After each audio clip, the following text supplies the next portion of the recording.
जय श्री श्याम दोस्तों, हम आशा करते हैं कि आप सभी लोग अच्छे होंगे। दूसरों का भला कौन कर सकता है, अपना भला कब नहीं हो पाता। दोस्तों, इस संबंध में हम आपको दो कहानियाँ सुनाएंगे और उन दोनों कहानियों से आपको इन दोनों प्रश्नों के उत्तर मिल जाएंगे। चलिए पहले बात करते हैं कि अपना भला कब नहीं होता है। एक समय की बात है, किसी गाँव में एक ऐसी स्त्री रहा करती थी जो मुद्दतों से बांझ थी। काफी उपचार करने के बावजूद भी उसको किसी संतान का सुख प्राप्त नहीं हुआ। वो हर दिन एक से एक साधु महात्मा टोने टोटके करने वाले लोगों के पास जाती रहती थी। एक बार एक पाखंडी ने उस स्त्री से कहा कि यदि तुम मंगलवार की रात्रि को किसी के घर में आग लगा दोगी तो तुम्हारे घर में पुत्रों की प्राप्ति हो सकती है। उस औरत को पुत्रों की ऐसी सनक चढ़ी थी कि उस पाखंडी के कहने पर उस स्त्री ने अपने पड़ोस में एक व्यक्ति के घर में आग लगा दी। रात का समय था, किसी को कुछ पता नहीं चला था कि आग किसने लगाई। उस घर में जो कुछ था, धन दौलत, पशु, जीव जंतु सब जलकर राख हो गए थे।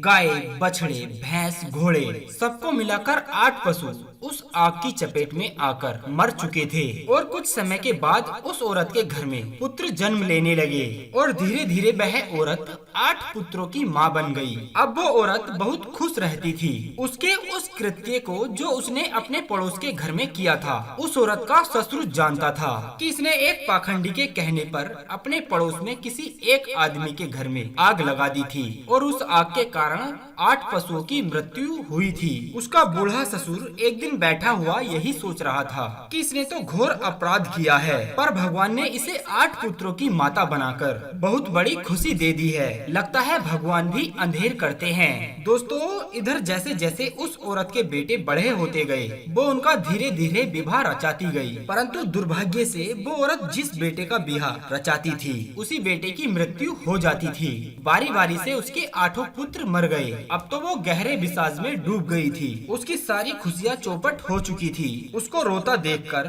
उसका बूढ़ा ससुर हंसते हुए उससे बोला कि अरे बहू, अब क्यों रोती है? जैसा कर्म तूने किए थे उनका दंड तुझे मिल गया है। भगवान के घर देर है पर अंधेर नहीं है। वो सदैव सभी के साथ सच्चा न्याय करता है। अपने ससुर की बात सुनकर उस स्त्री को ऐसा लगा जैसे कि उसके घाव पर किसी ने नमक छिड़क दिया हो।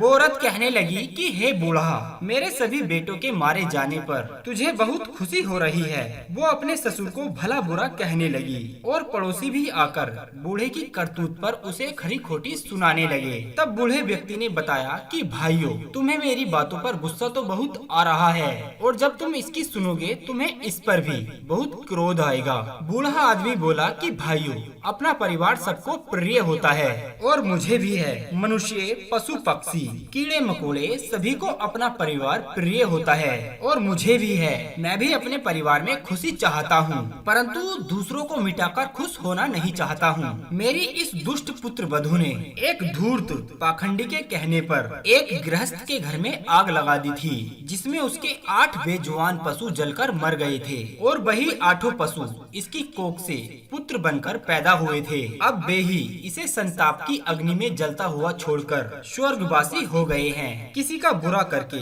कौन सुख से सोया है, और यदि सोया भी है तो कितने दिन तक। एक दिन जब परमात्मा की लाठी उस पर पड़ती है तो ब्याज सहित चुकाना पड़ जाता है। अगर आप दूसरों की खुशी छीनकर खुशी भोगना चाहते हो तो ये आपकी सबसे बड़ी गलती है।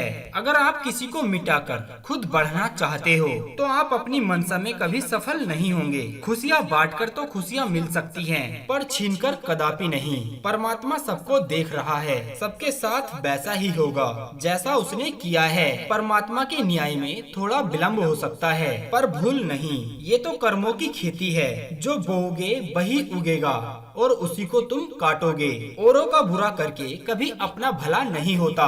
दोस्तों, अब बात करते हैं दूसरे प्रश्न की कि दूसरों का भला कौन कर सकता है। दोस्तों, क्या संसार में आज भी ऐसे मनुष्य हैं जो दूसरों का भला चाहते होंगे? आप एक बात मेरी हमेशा ध्यान रखना, जिसका स्वयं का पेट बड़ा होता है वो कभी दूसरे के हित की बात नहीं सोचता है। ऐसे ही हम आपको एक छोटी सी कहानी बताते हैं। किसी गाँव में एक व्यक्ति और ऐसा ही रहता था जिसके कोई संतान नहीं थी। उसने भी अनेक प्रयत्न किए संतान प्राप्ति के लिए, पर उसकी इच्छा पूरी ना हो सकी। एक दिन देव ऋषि नारद टहलते हुए उसके घर जा पहुँचे। उस व्यक्ति ने देव ऋषि नारद से कहा कि हे मुनिवर, आप तो भगवान के सबसे प्रिय भक्त हो। यदि आप मुझ पर कृपा कर दें तो मेरे घर में भी संतान का सुख आ सकता है। नारद ने कहा कि हाँ ठीक है, मैं भगवान से पूछकर आपको वरदान अवश्य दूंगा। प्रिय बंधुओं, अब तो नारद मुनि भगवान विष्णु के पास गए और उनसे हाथ जोड़कर बोले कि हे भगवान, धरती लोक पर मैं एक गरीब गृहस्थ को वचन दे चुका हूँ, उसके लिए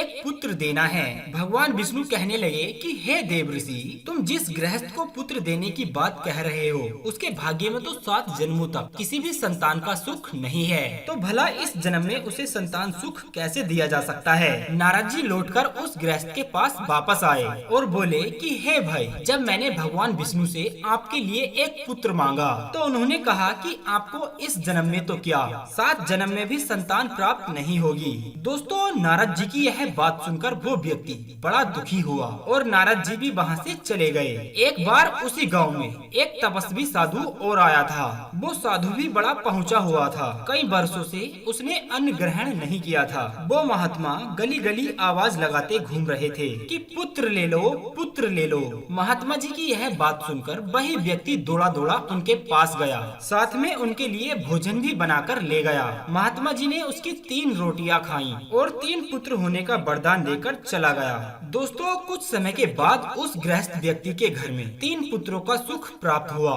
उधर नारद मुनि एक दिन उसी गृहस्थ व्यक्ति के घर पहुँचे। उन्होंने देखा कि जिसके भाग्य में 7 जन्मों तक संतान का सुख प्राप्त नहीं था, उसके घर में तो 3-3 पुत्र खेल रहे हैं। आखिर ये चमत्कार कैसे हो गया? नारद जी ने उस व्यक्ति से पूछा कि हे भाई, ऐसा कैसे हो गया? तब उसने बताया कि एक साधु जी के वरदान से मुझे 3 पुत्रों का सुख प्राप्त हुआ। नारद जी यह सुनकर तमतमा उठे, यानी उन्हें क्रोध आ गया कि मैं एक पुत्र इन्हें नहीं दे सका और दूसरा साधु इन्हें 3-3 पुत्रों का सुख प्रदान कर गया। लगता है भगवान भी झूठ बोलते हैं। अब तो नारद जी गुस्से में आग बबूला हो गए। सबसे ज्यादा गुस्सा उन्हें भगवान पर ही आ रहा था। वे एकदम क्रोध के आवेश में भरे हुए विष्णु जी के पास जा पहुँचे और गुस्से में उन्होंने भगवान को खूब खरी खोटी सुनाई। उधर भगवान ने एक और नई लीला रची। उन्होंने स्वयं के बीमार होने का नाटक किया और नारद जी से कहा कि हे देव ऋषि, मैं इस समय बहुत भयंकर पीड़ा से जूझ रहा हूँ। मेरी पीड़ा को आप ही दूर कर सकते हो।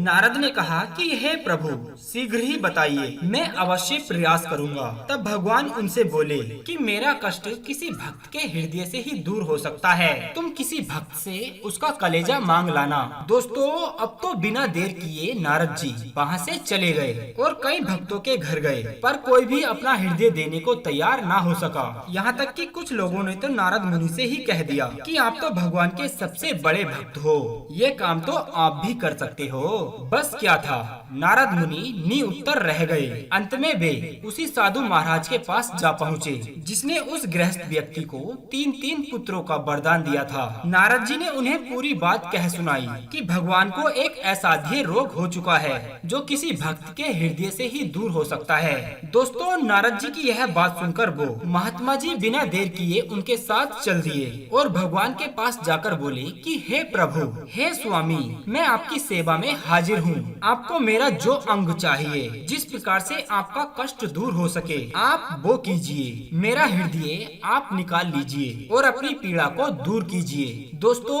उस भक्त का भगवान के प्रति समर्पण देखकर भगवान अत्यंत प्रसन्न हो गए और नारद जी से बोले कि हे देव ऋषि, भक्त तो मेरे आप भी थे, पर आप ये काम ना कर सके। अब आप ही बताइए, क्या ऐसे भक्तों के वचन को कैसे अनदेखा कर सकता हूँ? ऐसे ही महापुरुष निसंतान व्यक्ति को संतान का सुख दे सकते हैं। ऐसे भक्तों का वचन कभी खाली नहीं जाता। ऐसे भक्त विधाता के लेख को भी मिटा डालते हैं। दूसरों का भला वही व्यक्ति कर सकता है जिसके रोम रोम में भगवान बसे हों और जो स्वयं निस्वार्थ भाव हो, जिनकी स्वयं की इच्छाएं नहीं हो। दोस्तों, भगवान की यह बात सुनकर नारद मुनि बहुत शर्मिंदा हुए और भगवान से क्षमा मांगकर वहाँ से चले गए। उम्मीद करते हैं दोस्तों, ये कहानी आपको काफी पसंद आई होगी। अगर ऐसा है ना, तो आप वीडियो को लाइक करके अपना प्यार हमें जरूर दीजिएगा और चैनल को सब्सक्राइब करके हमारा हौसला जरूर बढ़ाइएगा। बस वीडियो के अंत में इतना ही कहना चाहेंगे कि हारे का सहारा बाबा श्याम हमारा। जय श्री श्याम।